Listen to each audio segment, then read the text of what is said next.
اعوذ باللہ من الشیطان الرجیم بسم اللہ الرحمن الرحیم رب اشرح لی صدری ویسر لی امری واحلل عقدۃ من لسانی یفقہوا قولی واجعل لی وزیرا من اہلی رب یسر ولا تعسر وتمم بالخیر اللہم صلی علی محمد وعلی آلہ وبارک وسلم فبظلم من الذین ہادوا، تو ان لوگوں کے ظلم کی وجہ سے جو یہودی ہوئے، حرمنا علیہم طیبات، ہم نے ان پر پاکیزہ چیزیں حرام کیں، احلت لہم، جو ان پر حلال تھیں، وبصدہم عن سبیل اللہ کثیرا، اور ان کے اللہ سبحانہ و تعالی کی راہ سے بہت سوں کو روکنے کی وجہ سے، واخذہم الربا، اور ان کے سود لینے کی وجہ سے، وقد نہوا عنہ، حالانکہ یقیناً وہ اس سے منع کیے گئے تھے، واکلہم اموال الناس بالباطل، اور ان کے لوگوں کے مال ناحق کھانے کی وجہ سے،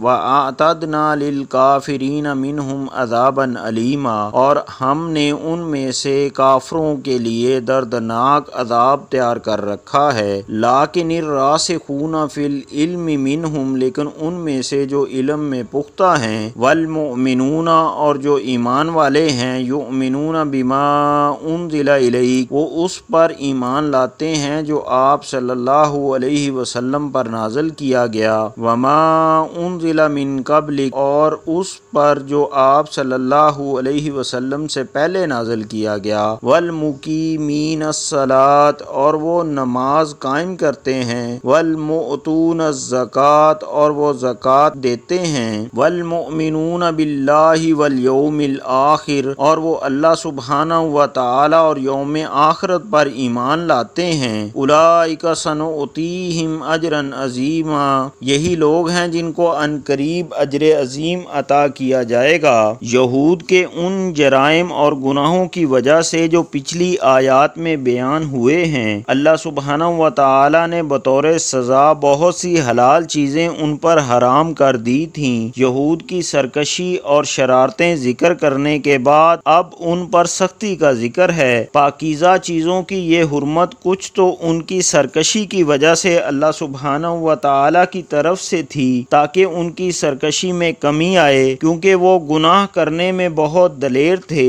اور کچھ چیزیں انہوں نے اپنے احبار و رہبان کو حلال و حرام کا اختیار دے کر ان کے حرام قرار دینے کی وجہ سے حرام کر لی تھیں، گویا کہ یہ ان کے بڑے ظلم و شرک، یعنی کہ احبار و رہبان کو رب بنانے کی سزا کے طور پر حرام ہوئی تھیں۔ دنیا میں اللہ سبحانہ و تعالی کے بندوں کو گمراہ کرنے کے لیے جو تحریک بھی اٹھتی ہے، اکثر اس کے پیچھے یہودی دماغ اور سرمایہ ہی کام کرتا نظر آتا ہے، اور راہ حق کی طرف بلانے کے لیے جو تحریک بھی شروع ہوتی ہے، اکثر اس کے مقابلے میں یہودی ہی سب سے بڑی مزاحمت بنتے ہیں۔ وَأَخْذِهِمُ الرِّبَا وَقَدْ نُهُوا عَنْهُ، سے مراد یہ کہ تورات میں بھی سود حرام ہے، اور اس وقت جو تورات موجود ہے اس میں بھی متعدد مقامات پر سود کو حرام قرار دیا گیا ہے، لیکن اسی تورات کو ماننے والے یہودی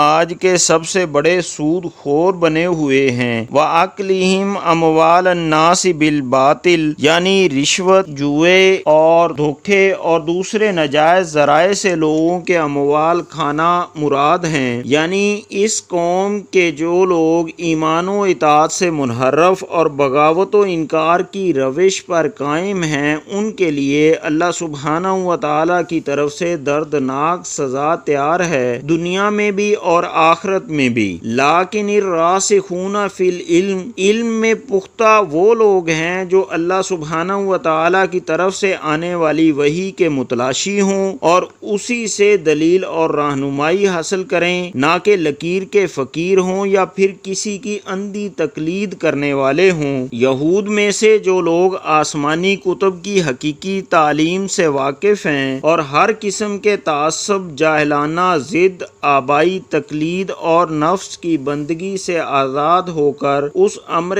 حق کو سچے دل سے مانتے ہیں جس کا ثبوت آسمانی کتابوں سے ملتا ہے، ان کی روش کافر و ظالم یہودیوں کی عام روش سے بالکل مختلف ہے۔ ان کو ایک ہی نظر میں محسوس ہو جاتا ہے کہ جس دین کی تعلیم پچھلے انبیاء علیہم السلام نے دی تھی، یہ قرآن مجید بھی اسی دین کی تعلیم دے رہا ہے، اسی لیے وہ دونوں پر ایمان لے آتے ہیں۔ المؤمنون سے مراد تورات پر صحیح ایمان رکھنے والے لوگ ہیں، یعنی یہ مومن اس پر ایمان لاتے ہیں جو آپ صلی اللہ علیہ وسلم کی طرف نازل کیا گیا اور جو آپ صلی اللہ علیہ وسلم سے پہلے نازل کیا گیا۔ یہ اہل کتاب کے مومنوں کو بشارت ہے جو موسیٰ علیہ السلام کے بعد رسول اللہ صلی اللہ علیہ وسلم پر بھی ایمان لے آئے، مثلا عبداللہ بن سلام رضی اللہ عنہ وغیرہ۔ ایسے لوگ نماز قائم کرتے ہیں اور زکوٰۃ دیتے ہیں۔ زکوٰۃ سے مراد زکوٰۃ